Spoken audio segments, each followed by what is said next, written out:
right? And you do anything, you sit and stiff and sit just to get it, then yes, that becomes a desire. But that's not actually the aim. Is technically sit and be still, and you aim for nothing. You're not gonna hope for anything. You just see things as they appear. Yeah? So that's the reason why then when you sit and do nothing, you will not suffer. But again, as Rachel was saying, like, oh, my back hurts, and right? Yes. That is suffering already. Yes. Rachel. Right. But because the Buddha Dharma is so profound, we gotta have to start somewhere. You know, we cannot start in the middle. We definitely cannot start at the end. Because, you know, like a beautiful song, and it's playing, and you say, oh, I want to rewind it. I want to, it has to start at the beginning. We have to start at the beginning. But the aim is basically what? To practice. To practice, to see things as they are, so that we will not be subject to hope and aspiration and wishful and fantasizing. Because when we fantasize, what happens? We suffer already. Right? But this is profound, okay? This is profound practice. But we need to start little by little. We cannot have a big bite. You know, we can only have a little, because our mouth is still very little. Right?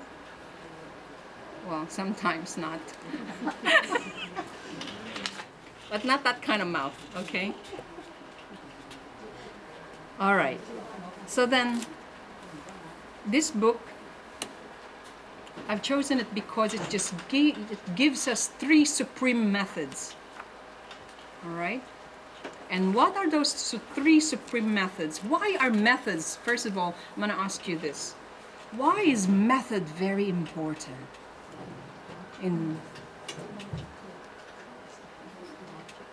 what is method? Step by step. Yeah, order. Give us some Procedure. Order. Yes. Right? Processes. Yeah, because like cooking, we will not have a great meal if we have no method. Yeah. You see that kitchen there? My goodness, I saw it last night. Amazing. There's no room for the fly.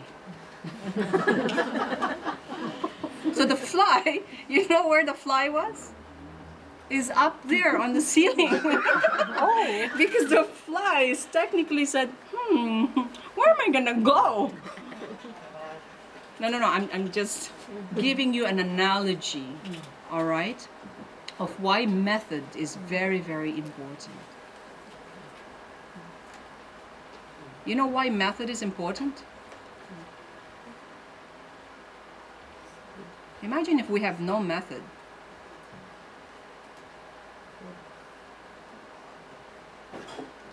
Yeah, so practice.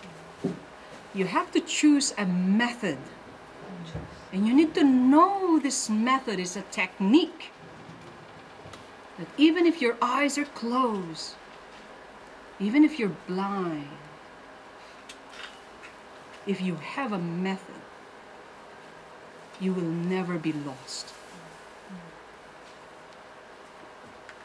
But what kind of method? Because there's so many methods, right? See how much recipe we have for potato soup. There are millions of recipes for potato soup. But which one is the best? Huh? So there's many millions of Buddhists and Buddhist practice. And it's such a certain method. And it needs to be done. It needs to be done this way.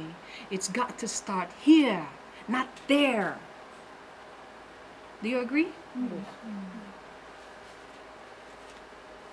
So why method is important, you know? I'll give you a very, very profound example. Is there is a father who has a son. He loves his son so much. And then he'll get closer to the son, and the son has a spider on his forehead. Is about to bite the son. And then the father ran for a hammer. And he hit the head of his son with the hammer. Well, the spider got killed, or you know. So it's a son. Now, the motivation was correct, right? But the method was wrong.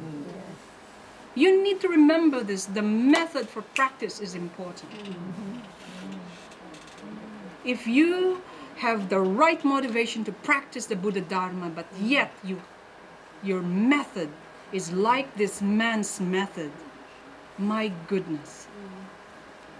Instead of you becoming stainless, you're going to go to jail. This is very important. That's why the method and wisdom. If your method is incorrect, if your view, your actions, and your concepts are incorrect, the wisdom will never occur.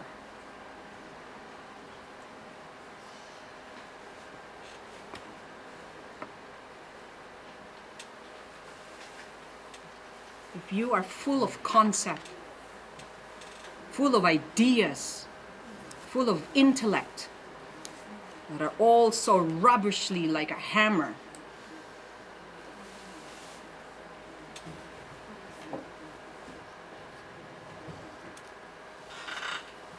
this is very, very important. It's serious. So you need to know what methods are you applying. Okay? It's not where you can now go to Wikipedia or Google it and say, what is the method to become a Buddha or to be awakened?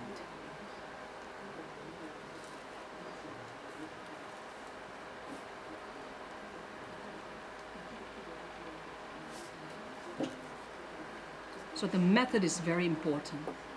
This is what we are learning here, is the supreme methods. One is what? Setting the motivation as a practitioner. Second,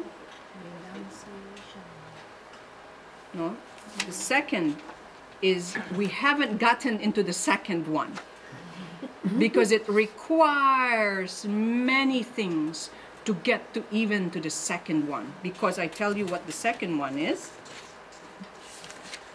It is the gist. Remember the sandwich analogy I've given before? You know, your sandwich, there is one half of a bread here, there is something in the middle, and there is one another bread on the end. Then it becomes good sandwich.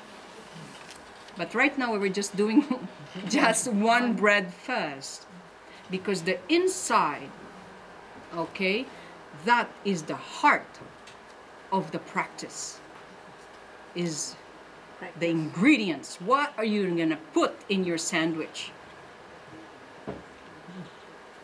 Not just cheese. Meat that tastes like, that's shaped like tofu. I mean, so what? If that's your sandwich, let it be. You know? Right? And then the last one, okay? The third part of that, okay? But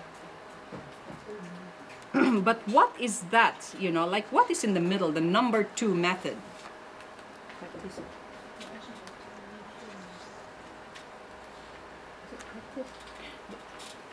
The number 2 is the most difficult one because this is our ingredients.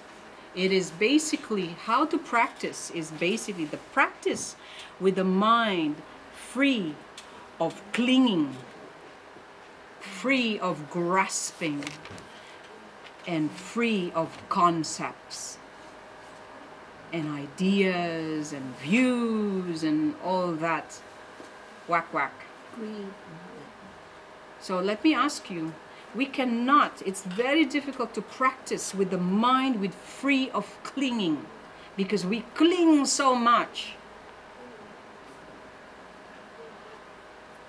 Imagine if your car is being stolen right now. Would you be able to, like, you know, relax? Why not? Worry how to get See? home. Yeah. See, how can we practice my car? Yeah, come on, this is it. We need to talk about these things, because then you say, how am I going to transform this? It requires things. In order for us to not cling, we have to have knowledge and understanding. How do we become cling free? Like black. Like glad wrap. See, it's very practical. It all comes in the kitchen. Name it, I'll name it to you. Grasping is what they call. What do we grasp on? Many things are attraction. What do we grasp? Yeah, what do you desire? Everything. What's your status? Why do you desire your status? Ego. Money. Fame. Yeah. Self. Self. Yeah, that's the one. That's the big That's one. the Huh? ego. Oh, Helen, I have to remind you that all the time. Helen is becoming very popular in our discussion. No, I'm kidding. I'm just She enjoys it. Self. self, right? She speaks for me. Self is also very important, right? Because then this is the reason why we are still on number one method, Still self. Me and myself. Yeah. Yeah. right? Is to learn how to free us from clinging. When one thing is taken away from us, we have a heart attack. And then when we have so much, we also have a heart attack, like winning a lotto. Well, if you win a lotto right now, what would it be? You probably are not here. I think everybody go for holiday. Yeah, your holiday. I'm sure you're not going to invite me. Only you will go to a holiday. And your loved ones. Take me. Me. Right? See? We are full of me. So then we have a problem with our sandwich. Our sandwich is mostly is very unhealthy.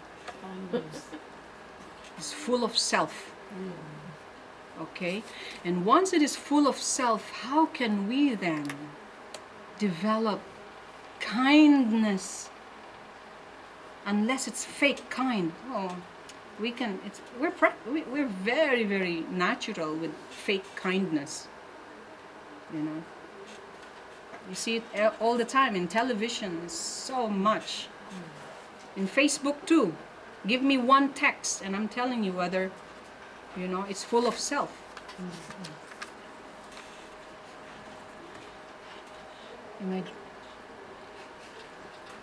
You're doing that to avoid my question? What's your question? See that? Love yourself. Yeah. You see, so our sandwich has to be so, the best sandwich really is without self. You know, when someone who cares for you and makes you a sandwich, it is so delicious. Because you know what? When they're making that sandwich, they don't think about them. He said, you're going to like this. I'll put one slice of brie, you know, cheese and capsicum, all this is special thing. And they, yeah. While they're doing that, you know, because all they think is the things that would make you happy.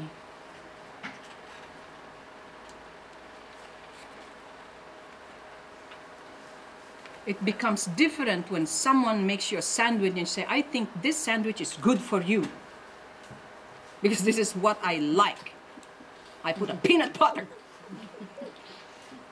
I put margarine. I put, you know what I mean?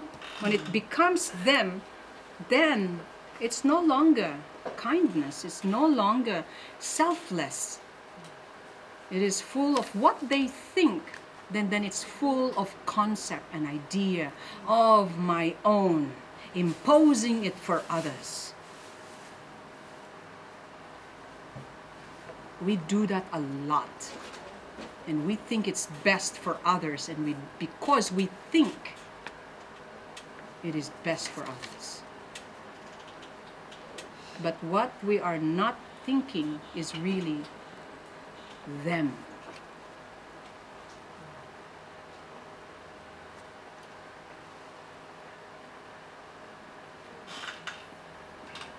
So again, this little Dharma class, this is really how can we develop kindness? We can only be kind if you think of yourself less. When someone next to you is higher than you, even though you're a boss, you treat your workers, without them, you're nothing. Like that. So any work that we do, any job that we perform, be of service to others, then you are practicing selfless activity. That is a great sandwich. It's a yummy sandwich.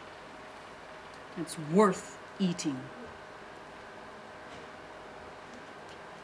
Worth swallowing. And then at the end of this sandwich, the inside, the gist of it, when you wake up in the morning, you set your motivation because you're ready to go grab and find you ingredients for this amazing sandwich. It is your time to practice cling free.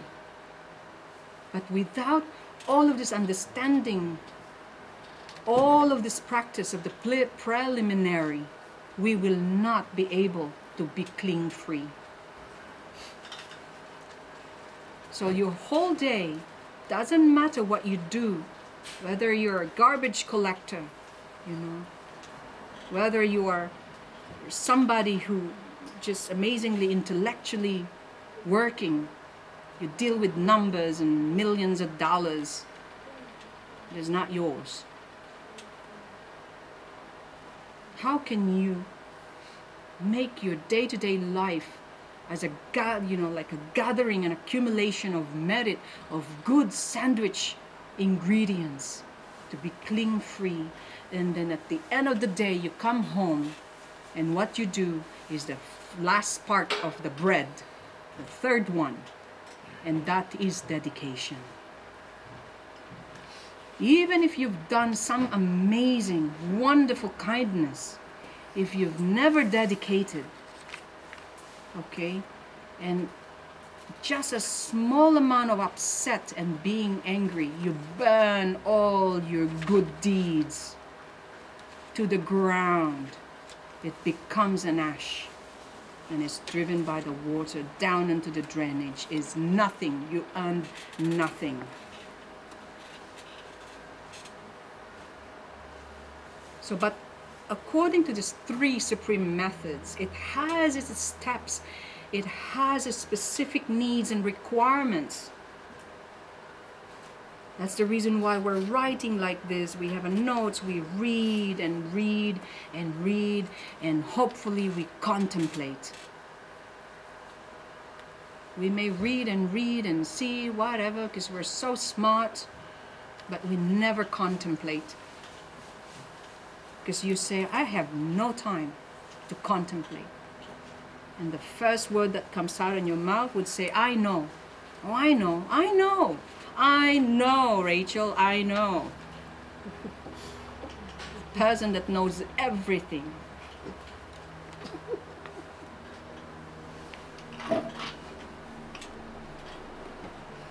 Yeah? Dedication is very important. Because you need to dedicate. Why? Right? One teacher told me, dedication is practically, you have gold in your hand, you have treasure because you have the merit. But again, that merit has to be given away, has to be offered. Because if you have so much merit and you go like this, what happens? You're so greedy. Right? Then again, ultimately, you are not practicing kindness because you're like, okay, you're hoarding.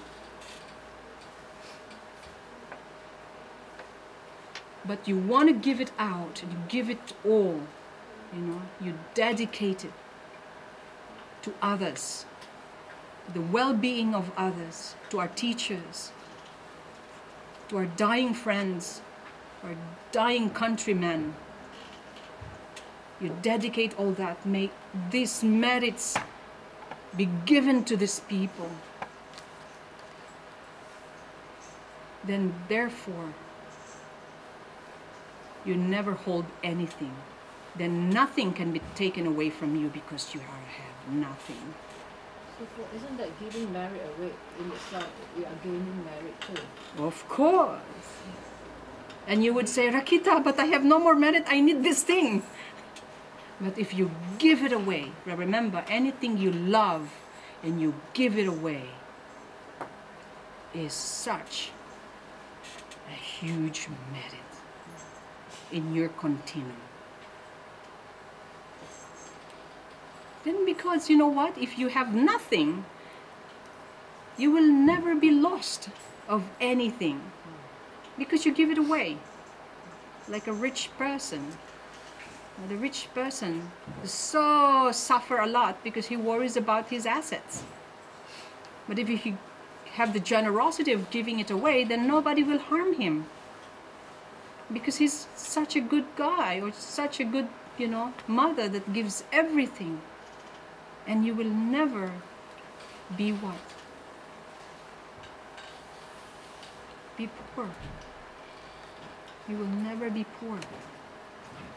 Because you have so much to give. And your merits profoundly.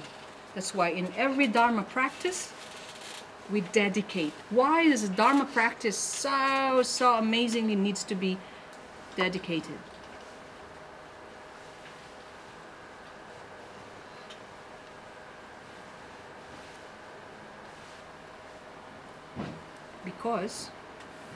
Because it looks like I have to say it.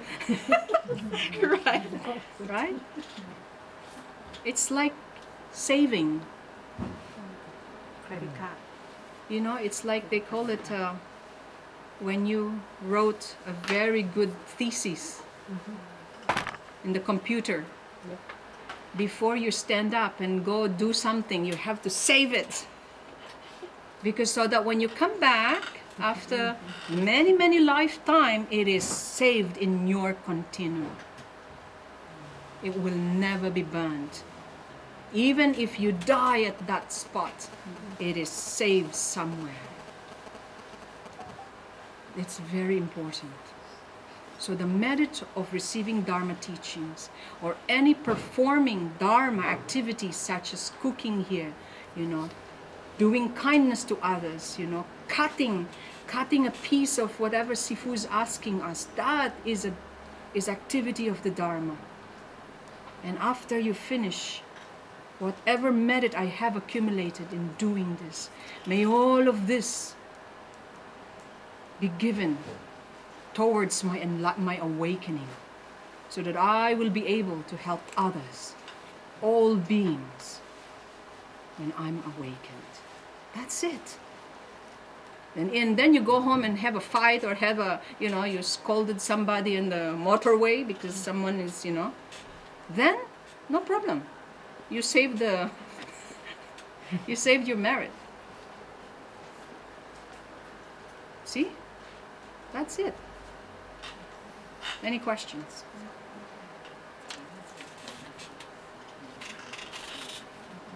If we give our merit to our enemies, No, what it will is not happen? transferable. Oh, say that again? If we dedicate this dedication to our prayer to say to our enemies, what would they? Oh, yes. That's beautiful. Actually, it's very difficult. The question was, if I give my merit to my enemy, what happens to the merit? Or what happens to my enemy? Nothing. Nothing will happen to your enemy, but something happens to you. Okay? Remember, these are practice. These are methods for you to develop body-mind. Okay? Is when the more you give, and even to someone you dislike, wow, then later on, there's no more reason for you to dislike this person. That itself free you from again making negative thoughts, producing negative virtue.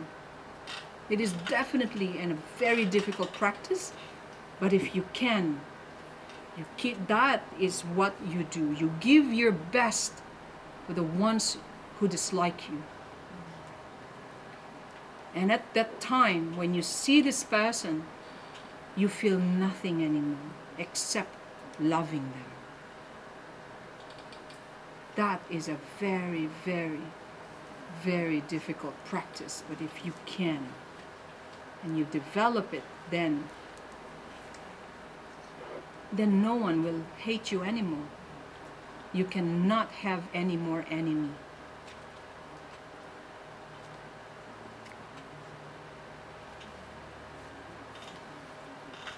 Yeah?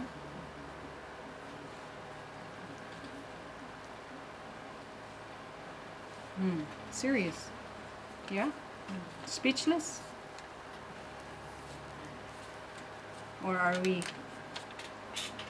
So, is this logical? Yes. Okay, grab your note. Anybody has a pen? Grab your lotto ticket. Yes. This is very important. Okay, so just mind your own ticket. Now, everybody has a pen Yes. to use? Okay, now, You need another ticket. Yes, used it up. what happened to your ticket? Okay, here. Okay, good, very good. Just keep it. All right? All right, in this ticket,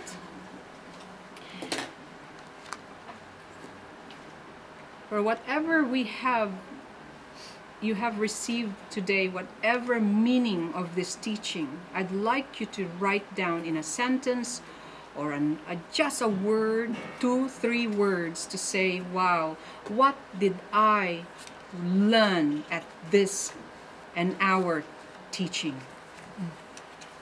Like profoundly, like it touches you, your life, yourself, your mind, what you have learned.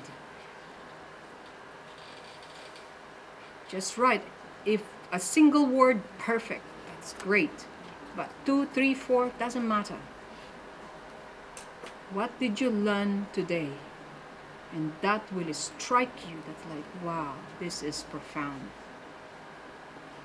It's not about me, it's about what you have absorbed.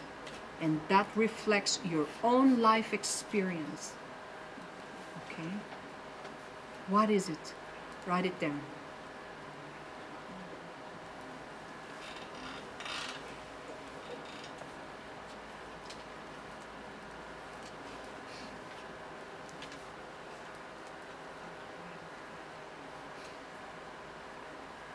Okay, you ready? Finish? Not yet?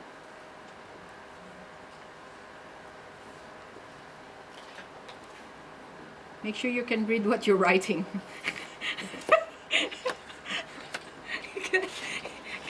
I'll let you borrow my glasses. This is very important.